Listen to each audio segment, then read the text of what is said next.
Coucou les amis, c'est parti pour notre guidance des fleurs de Bach pour la semaine du 6 au 12 donc, et on y va en direct. Voilà, je vous rappelle que j'utilise les photographies du Dr Bach pour aller chercher les énergies d'un point de vue émotionnel et d'un point de vue comportemental.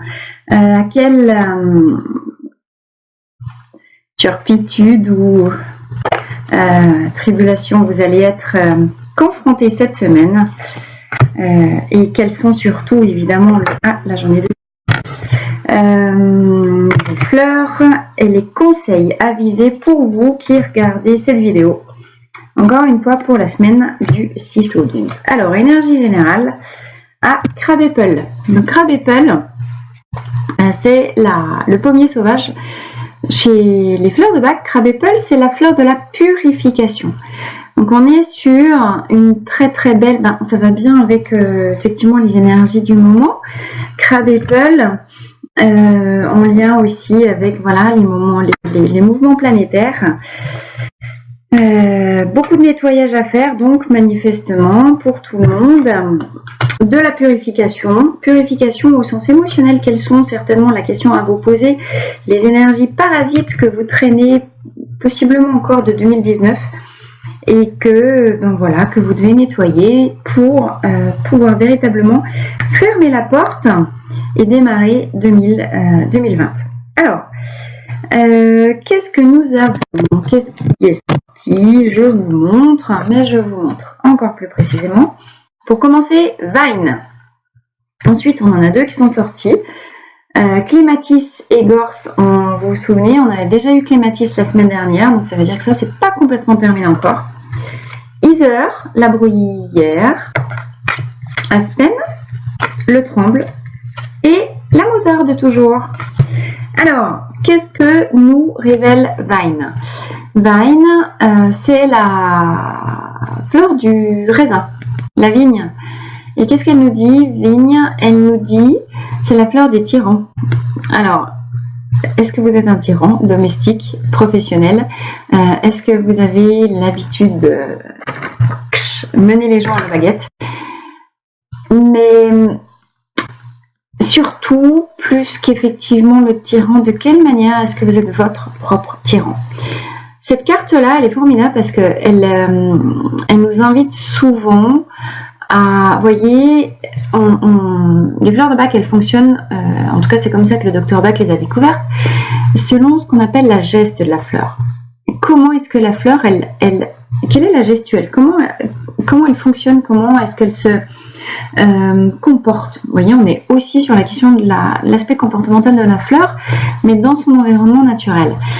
On peut voir qu'il y a plein de petites antennes, plein de petits, voilà, les petites fleurs de la vigne. Et ça nous parle ici de vouloir toujours tout contrôler. Ça nous parle d'être à l'affût. Parce que quand on est dans un état négatif Vine, on ne voit que ce qui ne va pas et on veut être dans une hyper en fait exigence. Voilà. La question de Vine, elle est donc la suivante. Est-ce que vous mettez assez de douceur dans votre vie? Tout simplement. De quelle manière est-ce que vous n'êtes pas votre propre tyran à vous? De quelle manière est-ce que vous ne réservez pas votre douceur, votre indulgence pour les gens en face de vous, alors que vous ne vous laissez que les coups de bâton? Et je prends un petit stylo, ça ira plus vite. Imaginez que ce stylo, c'est une espèce de petite balançoire. Je ne vais pas la faire machiner, mais voilà. Je vous rappelle que les fleurs, elles sont là pour nous enseigner, un peu comme le Tao, la voie du juste milieu. Imaginez, c'est une balançoire un peu tape-cul comme ça, il y a vous d'un côté, il y a les autres de l'autre. Est-ce que vous êtes à l'équilibre? Est-ce que vous donnez autant de douceur à l'autre qu'à vous? Est-ce que vous donnez autant d'exigence à l'autre qu'à vous? Est-ce que vous donnez autant de soins à l'autre qu'à vous? D'accord? Est-ce que vous êtes à l'équilibre dans vos comportements ou bien est-ce que vous êtes que chez les autres? Vous donnez tout le positif à l'autre et vous gardez que, du coup il n'y a plus rien, vous voyez, ça tombe bien. Est-ce que vous êtes un gros égoïste, vous pensez qu'à vous et vous laissez tout tomber chez les autres? C'est un petit peu ces questions-là, en tout cas Et puis les fleurs de bac en règle générale nous invitent toujours à cette question-là. Est-ce que je suis au juste milieu? Donc il va falloir apprendre, surtout que, je vous rappelle, on est dans une perspective de purification globale, il va falloir apprendre à lâcher l'extrême exigence que vous pouvez avoir avec vous-même, d'accord? Et vraiment vous posez cette question de savoir si vous êtes suffisamment doux avec vous et est-ce qu'il en faut de l'exigence, hein? Sinon, si vous voulez obtenir des résultats, si vous voulez vous améliorer, si vous voulez aller chercher et atteindre les objectifs que vous êtes posés, vous êtes obligatoirement, à un moment donné, il faut être un minimum exigeant. Seulement, où est-ce que vous mettez votre curseur et est-ce que ce niveau d'exigence que vous avez, il est bien adapté à toutes les situations? Pourquoi? Parce que si vous, d'un côté, vous passez votre temps à vous mettre des coups de bâton, sale bête, eh bien, qu'est-ce que vous récoltez? Une envie de fuir, on l'avait vu, Clématis, hein, c'est toujours l'idée de, pour une personne idéaliste, de vouloir s'élever vers le ciel, l'idéal, l'absolu peut-être, mais Clématis nous met toujours en garde sur notre ancrage. Est-ce qu'on est suffisamment enraciné au sol? Est-ce qu'on est suffisamment nourri par la terre, donc on est ici sur le plan concret, d'accord? Autant la fleur ici, Clématis s'élève pour aller chercher les idéaux, les pensées, on est dans la sphère aussi des projets, etc. Ici au sol, forcément, avec les énergies de la terre, on est dans l'ancrage dans le réel et on est dans la nourriture terrestre. Vous voulez aller loin, il faut vous enraciner très bas, parce que sinon, à force de vous faire avancer à coups de bâton sans jamais vous mettre de la douceur, sans jamais vous honorer d'avoir déjà fait tout ce chemin-là et d'être parvenu là où vous en êtes déjà, et bien qu'est-ce que vous voulez faire? Foutre le camp dans un monde meilleur, hein, là où les éléphants sont roses et où il fait toujours beau. Donc, mettre des coups de bâton, j'ai ma chaise qui glisse, c'est génial, mais ça marche pas tout le temps. Donc, pour éviter de fuir et revenir au contact du présent, c'est dans le présent qu'on réalise les objectifs, dans le présent et avec l'espoir. Quand on est dans un aspect négatif, ici c'est la fleur de gorse. Gorse, en anglais, c'est le mot qui désigne la fleur de l'ajonc. On en trouve beaucoup en Bretagne, amis bretons. Gros bisous. Dans un état négatif, l'espoir a complètement disparu, on est complètement découragé, d'accord? Et on est dans la nuit noire. C'est pas encore la nuit noire de l'âme ici, on a une autre, c'est la fleur du châtaignier plutôt qui va nous parler de ces fleurs-là. Mais en tout cas, Gorse nous parle d'état de découragement extrême. On a perdu l'espoir que les choses peuvent s'améliorer, ok? Donc, avec l'élixir de Gorse, je cherche à réanimer, même presque au-delà de l'espoir, presque la foi. La foi que oui, c'est possible, que j'y arrive. Oui, c'est possible et que j'arrive à quoi? Me purifier. Que j'arrive à quoi? Nettoyer, libérer. On est ici. En tout cas, dans ce que je ressens vraiment et dans le message des fleurs, on est vraiment sur le nettoyage des mémoires. Nettoyage des mémoires que vous traînez depuis l'enfance, des anciennes blessures, mais sur le nettoyage certainement aussi des dernières bribes, certainement de karmique. Hein. Et pourquoi je vous dis ça? Parce que juste après, on retrouve la bruyère. La bruyère, c'est une fleur qui appartient à l'état de la solitude. Et c'est une fleur qui va vraiment beaucoup nous parler de la question de l'enfant intérieur. Où est-ce que vous en êtes avec guérison, évidemment, ici, nettoyage, purification, blessure de votre... Oups, c'est marrant, ça tombe, blessure de votre enfant intérieur. Quelle est la partie de vous, complètement inconsciente, qui vous demande ou qui est découragée par rapport en fait à... Alors là, j'ai l'image des boulets, des grosses casseroles qu'on traîne derrière les pieds. Vous savez, les chaînes encore attachées à nos chevilles qu'on traîne avec nous et qui seraient évidemment héritées des gouffres que notre enfant intérieur peut encore sentir, d'accord? Donc, il y a possiblement une partie de vous qui a perdu l'espoir qu'un jour vous retrouviez, mais vraiment au fond de votre cœur, la pétillance, la pétulance l'appétence même, j'ai envie de vous dire, de cet enfant qui court et qui saute partout. D'accord? Et là, les fleurs, elles sont là pour vous dire que oui, en fait, c'est ce que vous êtes en train de faire maintenant. D'accord? Et peut-être que vous avez Clématis qui vous invite en fait à rêver. Rappelez-vous, bon, décidément, elles ont du mal à retenir, quand vous étiez cet enfant, vers 10-12 ans, quels étaient vos rêves? Quelles étaient vos aspirations? Quels étaient vos projets?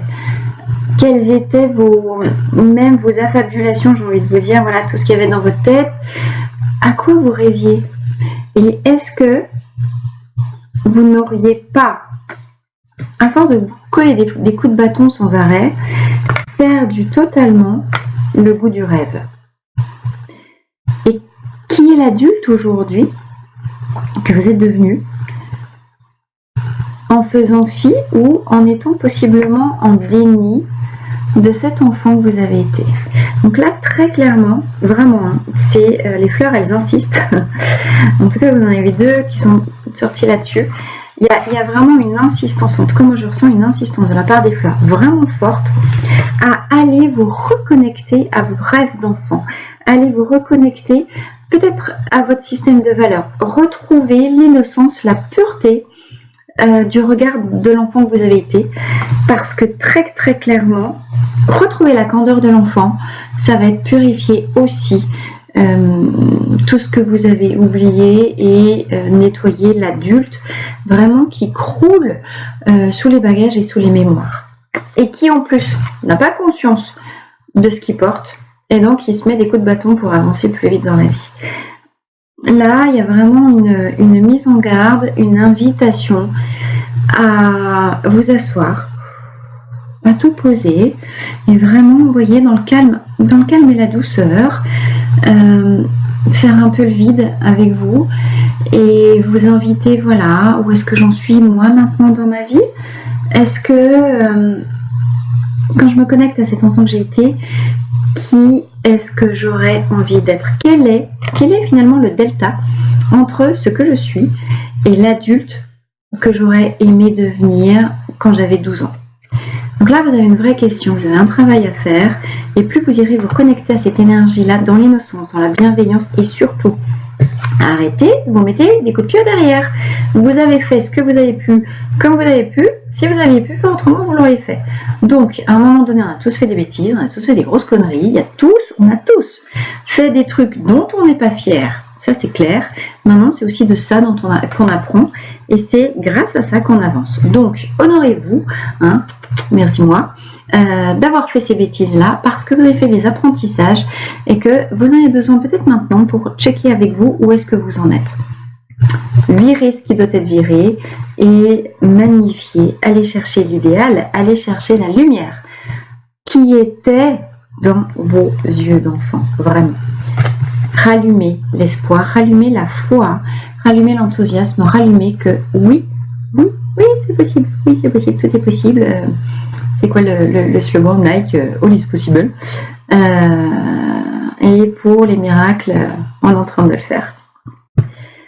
Ne laissez pas la petite voix du mental vous dire que vous êtes mort de peur. Enfin, si, vous pouvez le faire. Mais, encore une fois, selon la vertu des lois des contraires.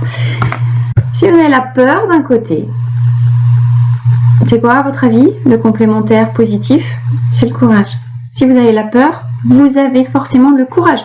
Rien n'existe sans son contraire.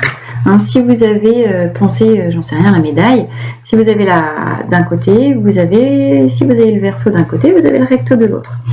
Donc, oui, possiblement, il y a des tas de choses qui vous font peur. Ici, on n'est pas dans des choses concrètes. On n'est pas dans les peurs. J'ai peur de monter dans un avion, j'ai peur des chiens, j'ai peur de ceci, j'ai la phobie des araignées. On est avec Aspen. Aspen, c'est le tremble. Hein, donc, vous voyez, je ne sais pas si vous connaissez, si vous avez déjà vu, faites attention. Le tremble, pourquoi il s'appelle le tremble? Parce que il suffit du moindre petit courant d'air pour que l'intégralité de ses feuilles se mette à trembler. My God. J'ai un super afraid. Donc le tremble, c'est ça. Ça, c'est dans l'inconscient collectif, comme aurait dit Jung, la peur du noir, la peur des monstres, la peur, vous savez, ça c'est les terreurs nocturnes des enfants. Si vous avez des enfants, des bébés qui font des cauchemars, donnez-leur de l'aspen dans leur biberon, dans leur soupe le soir. Ça fait beaucoup de bien. Vraiment, les fleurs me sautent des mains. Ça peut faire beaucoup de bien, voilà. Donc, quelle est la partie de vous qui tremble encore? Quelle est la partie de vous qui n'ose pas aller reconnecter l'enfant? Quelle est la partie de vous qui n'ose pas rêver? Oui, certainement, vous avez eu des déceptions. Oui, vous avez eu des rêves et vous vous êtes pris des murs. Ok, bah, qu'est-ce que vous avez à comprendre? Parce que c'est pas avoir peur qui va régler les solutions. Ok? Et on retrouve exactement comme la semaine dernière notre yo-yo. Ça c'est encore, comme je le disais, l'ascenseur émotionnel. Un coup je vais super bien, un coup je tombe super bas, le côté un petit peu cyclotimique, binaire. Donc comment est-ce que je peux alterner des moments où je vais avoir beaucoup de courage en mode haut, up, et des moments où je tombe ben voilà, la lumière elle s'éteint, vous voyez. On a une magnifique, en tout cas quand on les regarde on voit bien, un beau parallélisme entre les deux fleurs là, avec dans leur aspect haut, beaucoup de lumière, beaucoup de clarté, et un environnement qui peut être très sombre, hein, vraiment comme voilà, la lumière qui s'éteint, on, off, la lumière qui se rallume. Gorse encore une fois nous parle, j'ai l'espoir que les choses s'améliorent, ou je perds l'espoir. Et Moutarde, on est dans le spleen baudelairien, hein, avec Moutarde, quand la lumière s'éteint, façon Verlaine, quelle est cette langueur qui pénètre mon cœur, vous avez l'impression d'aller super bien, et d'un seul coup, les vieilles terreurs de l'enfance, les vieilles mémoires liées à je vais me faire bouffer, je vais crever, c'est la peur de la mort, Aspen. Je vais disparaître, il y a un monstre dans mon lit qui va me bouffer les pieds quand je vais sauter, enfin quand je vais venir me coucher, ou il y a un monstre dans le placard, hein, ça c'est typiquement pour le dessin animé là, des enfants, monstres et compagnie. Mais donc quand on a la face courage qui l'emporte, la lumière ici se rallume, quand les vieilles terreurs, ça c'est nos démons, voilà. On peut mettre un autre terme, on peut trouver un autre terme que peur, mais vraiment nos démons qui se réveillent, pouf, vous êtes en chute libre émotionnelle et vous avez l'impression que tout est lourd et que c'est super compliqué. Alors, ne vous affolez pas, laissez faire votre système, je vous rappelle, voilà, énergie globale, nettoyage et purification, toute la semaine. En plus, nous, on n'a pas une... Si, on a la pleine lune à la fin de la semaine, là, vendredi 10. Donc, vous voyez, on est sur les... Ben voilà. Qu'est-ce qui doit finir d'être nettoyé? Vraiment, ça va bien avec l'idée de la semaine. Qu'est-ce que je dois? De quoi est-ce que je dois vraiment me débarrasser au niveau de cette erreur, au niveau de mes démons? Qu'est-ce que je dois, une bonne fois pour toutes, rallumer pour vraiment trouver la force de l'espoir que oui, il est possible de retrouver l'innocence. Mon innocence, mais mon innocence d'enfance avec l'expérience de l'adulte que je suis aujourd'hui. Donc c'est quelque chose qui est assez magnifique et qui fait vraiment la jonction entre quand j'étais petite, je voulais regarder que ce qui était beau, que l'aspect idéalisme, et je monte dans le ciel. Mais vous avez votre maturité d'adulte, vous avez vos expériences qui vous ont amené un petit peu les pieds sur terre, possiblement, parfois un petit peu durement, parfois un petit peu un coup de batte de baseball parfois, de tsunami, de ce que vous voulez. Mais aujourd'hui, vous avez l'occasion, en tout cas cette semaine, vous avez vraiment l'occasion de refaire la jonction entre terre et ciel, entre féminin, masculin évidemment, et la guérison profonde de cet enfant que vous avez été. Donc on est sur une semaine peut-être qui risque de chambouler un petit peu, peut-être qui risque, si vous avez des remontées d'angoisse, ça peut être pas forcément cool. Je vous rappelle que vous avez le Rescue en fleur de bac, qui est vraiment un mélange anti-stress qui est génial si vous avez des problèmes quels qu'ils soient, des angoisses, du stress, etc. Pchitez-vous au Rescue. Je regarde, non, je ne l'ai pas là, il est en bas. Mais toujours la même chose, je vous rappelle, les fleurs de bac, petits élixirs, vous trouvez ça en Biocop et en pharmacie de plus en plus. Si vous sentez que vous avez des trop grosses remontées d'angoisse, de stress, de speed et quoi que ce soit, piouf, Rescue. Commencez par là, ça peut être pas mal. Voilà, Donc voilà pour la semaine. Énergie globale, encore une fois, guérison. Et de quoi? De l'enfant intérieur, libération des chaînes, libération des démons, transmutation de vos démons intérieurs en soleil. C'est quand même pas mal du tout. Alors, rapidement, je prends la triade pour juste tirer une petite carte de conclusion la semaine dernière. Ah bah j'en ai. Ouf, ah bah voilà. Qu'est-ce qui sort? Le temps. J'en avais 3 qui ont sauté, mais qui sont peut-être non. Qu'est-ce qu'on a? Le saut, delta et racine. Bon, vous voyez, racine, on est vraiment en lien avec le nettoyage de vos racines profondes, en lien avec l'enfant intérieur. Avec le saut et avec delta, on est dans la question vraiment, vous voyez, je vous parlais tout à l'heure du karmique. On en a ici la confirmation. Vous êtes en train de nettoyer vraiment les mémoires inscrites dans vos racines. Donc en plus avec ça, on est presque sur aussi du transgénérationnel. Donc ne vous en faites pas avec les angoisses qui remontent. Possiblement c'est pas les vôtres. Ça peut aussi être celle de votre lignée. Rappelez-vous que chaque enfant intérieur qui guérit, c'est aussi toute la lignée que vous guérissez. Et accessoirement, vous rendez service à vos gosses parce que ce que vous avez guéri dans la lignée et de vous, vous leur transmettez pas. Alors, soit vous avez des enfants et puis ils sont déjà là. Même en vous guérissant, de toute façon, vous transmettez. Quand vous allez changer votre vibration, vous guérissez vos enfants en même temps. Et si vous n'en avez pas encore et que vous avez le projet d'en faire, vous avez tout... j'allais dire cleané, tout est clean avant même que vous transmettiez ça à votre lignée descendante, donc c'est parfait. Et voilà, le temps, vous imaginez bien quand vous avez l'intégralité de vos mémoires à vous à nettoyer, et encore en plus vos mémoires karmiques et vos mémoires transgénéalogiques, à un moment donné, il y a un peu de boulot. Donc, laissez faire le temps. Ne vous énervez pas. Ne vous impatientez pas. Ne vous énervez pas en mode gorse. Punaise, mais j'en ai marre depuis le temps que je bosse là-dessus. Parce que, de toute façon, on est tous super impatients, on le sait bien. Laissez faire.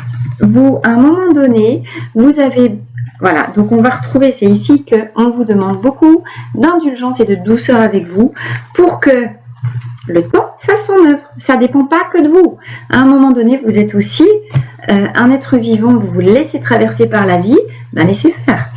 Cessez de vouloir rigidifier qui vous êtes, votre comportement, parce que la vie qui coule en vous, elle a aussi besoin de cette fluidité, de cet accueil, et c'est dans la douceur que ça peut se faire. D'accord? Donc, le bâton, vous remisez ça au placard, vous sortez que de la gentillesse, que de l'amour, je m'aime, je suis bienveillant et je me fais des gros câlins, comme ça. Et sachez que ça va bien au-delà de le saut, on est sur la carte du destin ici. Ok. Donc, si vous voulez accéder à la manière dont le destin se scelle ou a été scellé pour vous, en lien avec, évidemment, les énergies supérieures, Delta, accessoirement, c'est la divinité en vous, qui opère pour ce nettoyage, pour reverdir, couper ce qui a été malade peut-être. Et effectivement, on revient bien à la question d'enfant intérieur. Laissez faire. Tout est dans la nature, tout est déjà là, tout est déjà en vous et tout a déjà été semé. Ok ? Accueillez-vous avec beaucoup de bienveillance et une fois la purification terminée, Crab Apple, c'est aussi la carte de l'amour de soi. Voilà. Acceptez-vous, qui permet, c'est Crab Apple, l'élixir qui permet d'aller vraiment à la rencontre de qui on est, dans son être profond, racine, et dans l'amour de soi véritable. Voilà, je m'accepte tel que je suis, avec mes défauts, avec mon gros nez et ma cellulite, ou ce que j'aime pas en moi, je dis n'importe quoi, nous les nanas on n'aime jamais ça, mais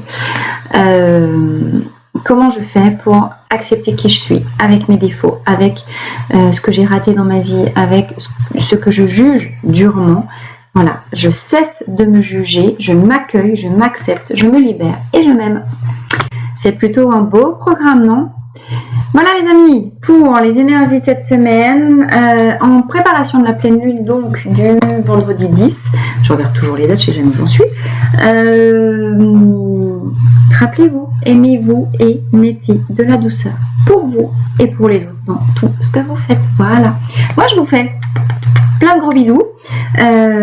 N'hésitez pas encore une fois à mettre vos commentaires. Est-ce que ça vous parle? Est-ce que c'est juste pour vous? Est-ce qu'on est en dedans? Est-ce que vous connaissez? Est-ce que ça fait résonance? Et au plaisir de vous lire. À bientôt. Bisous, bisous et très très belle semaine.